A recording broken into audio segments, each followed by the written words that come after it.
Hubo un momento en la historia en el que Dios dejó de hablar. Cero profetas, cero visiones, cero señales, solo silencio, un silencio tan profundo que hizo temblar la fe de todo un pueblo.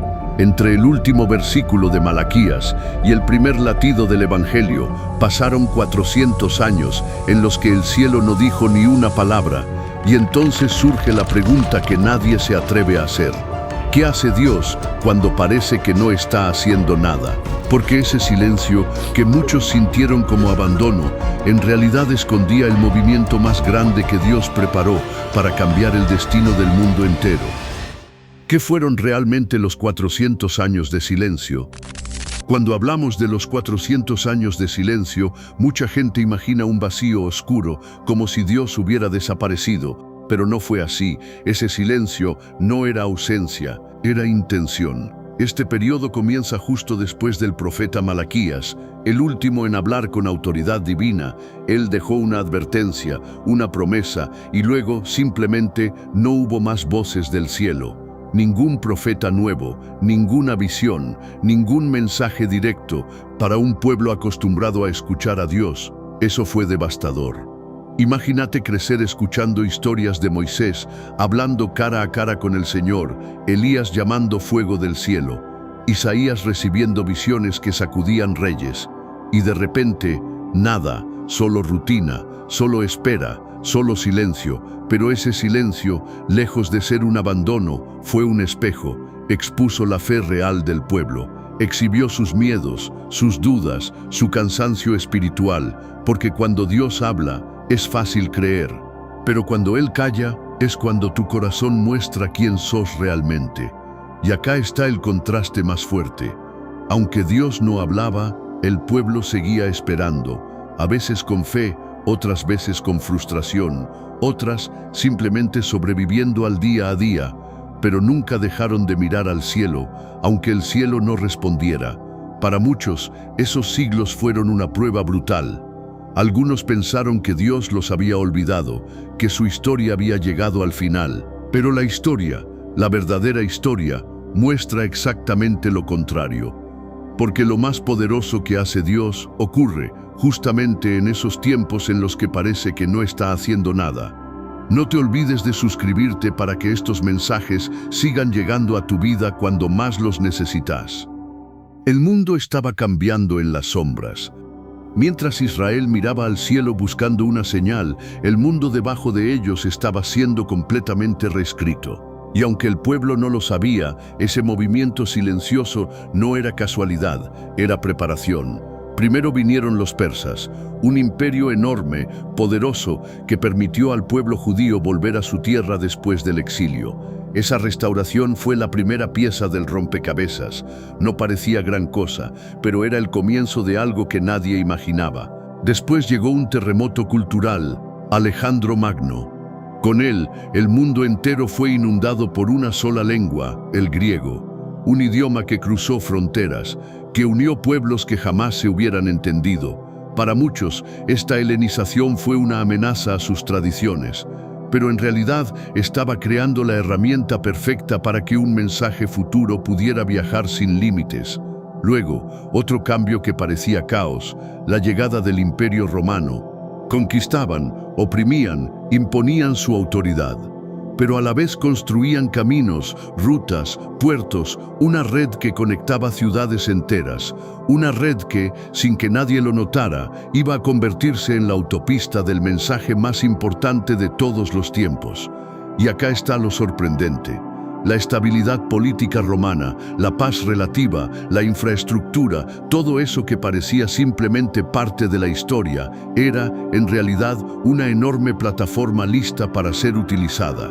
Porque Dios no solo prepara corazones, Dios prepara contextos, Dios mueve piezas en silencio, Dios transforma culturas, imperios y lenguas, mientras la gente cree que Él está quieto.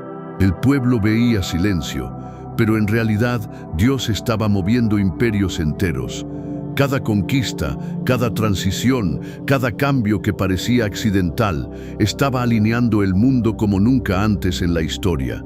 Y hay un detalle histórico que casi nadie menciona, pero que cambió absolutamente todo. El pueblo de Dios también estaba cambiando. Mientras los imperios se movían como gigantes sobre la tierra, el pueblo de Dios también estaba cambiando por dentro. Lo que nació en esos siglos silenciosos iba a definir el mundo espiritual en el que Jesús aparecería. En este tiempo surgieron grupos que después escucharíamos una y otra vez en los evangelios: fariseos, saduceos, escribas, celotes. Ninguno existía tal como los conocemos antes del silencio. Todos nacieron justo ahí. Los fariseos surgieron como un movimiento de pureza. Querían proteger la ley a toda costa, guardar la fe en medio de invasiones, culturas extranjeras y presión política. Su intención, al principio, era noble: no dejar que el pueblo se olvidara de quién era. Los saduceos, por otro lado, se aferraron al poder del templo. Eran más políticos, más pragmáticos, más cercanos a las autoridades. Controlaban el culto, los sacrificios, la estructura religiosa. Los celotes soñaban con libertad. Veían a Roma como una amenaza espiritual y militar. Muchos de ellos vivían esperando una revolución, y los escribas, guardianes de la ley, copiaban, estudiaban y enseñaban los textos sagrados con una dedicación impresionante. Todos estos grupos nacieron del silencio, de un pueblo que sin profetas tuvo que aprender a sostener su fe de otras maneras. Y mientras tanto, algo más estaba pasando. Las sinagogas empezaron a multiplicarse. Ya no hacía falta ir al templo de Jerusalén para escuchar la palabra. En casi cada ciudad, en cada aldea, había un lugar donde la gente se reunía, leía las escrituras y discutía su significado. Sin saberlo, estaban creando el escenario perfecto. El día que la luz llegara, habría miles de lugares preparados para recibirla. Y acá aparece un mensaje que toca profundo. A veces, Dios no te forma con palabras, sino con procesos. No te habla, pero te moldea. Te prepara en silencio, mientras vos pensás que no pasa nada. Si alguna vez sentiste algo así, contámelo en los comentarios. No estás solo, pero dentro del pueblo, mientras todo esto se desarrollaba, había un fuego lento, un conflicto interno que nadie veía venir. La crisis espiritual, cuando el corazón se apaga. Pero mientras todo cambiaba por fuera, algo mucho más peligroso estaba pasando por dentro. La fe del pueblo se estaba apagando. Seguían orando, seguían ofreciendo sacrificios, seguían celebrando las fiestas, seguían recitando las mismas palabras de siempre, pero el corazón ya no ardía igual. El silencio había revelado algo que nadie quería admitir. Había orgullo, había rutina, había tradición sin vida. La fe se había vuelto mecánica, repetitiva, casi automática. Lo hacían porque siempre se hizo así, no porque realmente esperaran que Dios contestara. Los fariseos defendían la ley, sí, pero muchos la defendían con soberbia, no con amor. Los saduceos dirigían el templo, pero para muchos el poder importaba más que la presencia de Dios. El pueblo esperaba al Mesías, pero cada grupo se lo imaginaba distinto, a su medida, según sus intereses. El silencio sacó a la luz algo incómodo. La gente quería escuchar a Dios, pero no estaba lista para obedecer lo que Dios dijera. Querían respuestas, pero no estaban listos para las consecuencias de esas respuestas. Y acá es donde la historia se vuelve tremendamente humana, porque esto no es solo sobre Israel, es sobre todos nosotros. Hay momentos en los que pedimos señales, milagros, revelaciones y sentimos que Dios no responde, pero no porque Él esté lejos, sino porque todavía no estamos preparados para lo que estamos pidiendo. A veces, Dios permite que escuchemos el eco de nuestro propio corazón, el eco de nuestras decisiones, el eco de nuestros errores, no para destruirnos, sino para que entendamos lo que realmente necesitamos cambiar. Y en esos 400 años, Israel tocó ese punto. Miraron alrededor y no veían respuestas. Miraron dentro y encontraron grietas que llevaban años escondidas. Parecía que todo estaba perdido. Parecía que la llama se había consumido. Parecía que la historia se estaba desmoronando desde adentro. Pero fue justo ahí, cuando nadie lo veía venir, cuando la oscuridad parecía completa, la historia dio un giro que nadie imaginaba. El silencio terminó de la forma más explosiva. Y entonces, cuando la historia parecía haberse acostumbrado al silencio, cuando la rutina religiosa se había vuelto paisaje, cuando la gente ya no esperaba nada nuevo de Dios, algo irrumpió como un trueno en el desierto. Un hombre apareció vestido con piel de camello, con una mirada que quemaba como fuego antiguo y con una voz que no pedía permiso para existir: Juan el Bautista. Después de 400 años, después de siglos donde nadie había oído un solo mensaje del cielo, un profeta volvió a hablar. Y lo increíble es que la voz que rompe el silencio nunca es suave, no llega como un susurro, no llega como un consejo, llega como un grito que despierta a los que se durmieron espiritualmente. Si esta historia te está volando la cabeza, suscríbete porque todavía falta lo más fuerte. Juan no predicaba en templos, no buscaba aprobación, no tenía poder político, no tenía influencia social, pero tenía algo que el pueblo no escuchaba desde hacía generaciones: autoridad divina. Su mensaje era tan simple como devastador: prepárense. Lo que viene no se parece a nada que hayan vivido. Ese grito en el desierto no fue un accidente, no fue un acto aislado, no fue un profeta más. Fue la señal final, el indicador de que el silencio no había sido ausencia, sino preparación. Porque mientras el mundo pensaba que Dios estaba callado, Él estaba haciendo algo que nadie imaginaba. Los romanos construían caminos que permitirían que el mensaje viajara lejos. La cultura griega expandía un idioma común para que todos pudieran entenderlo. Las sinagogas se multiplicaban, abriendo espacios para enseñar un mensaje que todavía no había llegado. Y el corazón del pueblo, aunque distante, estaba hambriento sin darse cuenta. Cada pieza, cada evento, cada proceso, todo estaba alineado, como si la historia entera hubiera estado respirando hondo para preparar el momento más decisivo de todos, la llegada de Jesús, porque el silencio no terminó con ruido, terminó con propósito.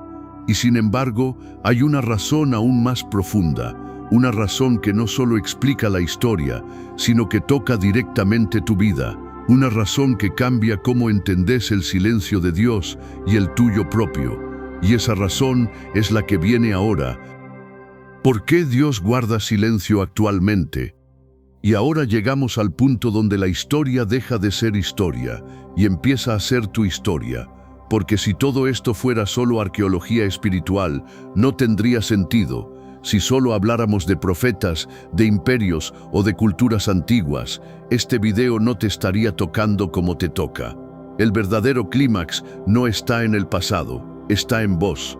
Porque la pregunta que transforma todo no es ¿por qué Dios guardó silencio por 400 años? La pregunta verdadera es ¿por qué parece guardar silencio ahora en mi vida? Y sé que lo sentiste alguna vez. Esa oración que repetiste y no tuvo respuesta. Ese plan que se derrumbó sin explicación. Ese momento donde pensaste, Dios, ¿dónde estás? Pero acá está la verdad que casi nadie te dice: los silencios de Dios no son castigos, son construcción. No es que Dios está lejos, es que Dios está formando algo que todavía no podés ver. Así como formó a un pueblo entero en medio de un silencio de siglos, también puede estar formando tu fe, tu carácter, tu corazón, en temporadas donde pareciera que no pasa nada, porque a veces la respuesta no llega. No porque Dios no quiere hablar, sino porque todavía no estás listo para lo que estás pidiendo. El pueblo de Israel no estaba listo para Jesús en el día 1. Dios tuvo que trabajar su identidad, su entendimiento, su profundidad espiritual. Y lo mismo pasa con vos. Cada duda, cada demora, cada puerta que no se abrió, cada oración que se estrelló contra el techo no fue silencio vacío, fue silencio intencional, silencio que prepara, silencio que alinea, silencio que te transforma. Puede que hoy no entiendas nada, puede que estés en tu propia tierra seca, pero recordá esto: el silencio de Dios precede siempre a un capítulo importante. Nunca es final, siempre es inicio. Así como Israel fue preparado para recibir a Jesús, tal vez esta etapa de silencio en tu vida es exactamente lo que Dios necesita para preparar tu próximo capítulo divino. El capítulo que todavía no ves, pero que ya empezó. Después de imperios, profetas y silencios, hay una verdad que atraviesa toda la historia. El silencio de Dios no es vacío, es semilla. Durante 400 años nadie escuchó palabra nueva del cielo, pero Dios no desapareció. Movía culturas, rutas, lenguas y corazones, preparando el terreno para la mayor revelación de todos los tiempos. Lo que parece abandono, distancia o final, en realidad es preparación. Así como transformó siglos de silencio en esperanza, puede transformar el tuyo. No estás solo, nunca lo estuviste. Si hoy todo parece callado, recordá, el silencio es el trabajo invisible de Dios, preparando tu próximo capítulo. Y cuando llegue, mirarás atrás y dirás, ahora lo entiendo. Hasta entonces, seguí caminando. Seguí siendo visto, seguí siendo amado. Si este mensaje te habló, si en algún momento sentiste que este video era justo lo que necesitabas escuchar, me gustaría que dejaras en los comentarios una sola palabra: luz. Quiero saber cuántas personas están despertando en medio de su propio silencio. Y si querés que estas reflexiones sigan llegando a tu vida, suscríbete, no solo para apoyar el canal, sino para que cada semana tengas un recordatorio espiritual, una chispa, una guía, una voz que te acompañe. Y si querés ir un nivel más profundo, si querés entender algo que complementa perfectamente lo que acabamos de ver, mira este otro video que preparé para vos. De verdad, te va a volar la cabeza.